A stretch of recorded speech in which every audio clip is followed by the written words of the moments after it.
Hello guys, in this video I am going to show you how to set up a fasting routine in the MyFitnessPal application. But first I just want to mention, don't forget to subscribe to my channel, because at 10,000 subscribers I am going to show you my whole YouTube revenue statistics and growth strategy, as well as how to make money online. Let's jump into it. First of all, open the application on your phone. And then click on the More button at the bottom of the page on the right. And then click on the Intermittent Fasting button.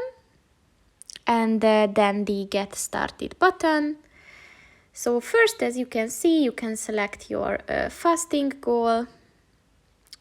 And then you have to select start time. And the end time is calculated by that.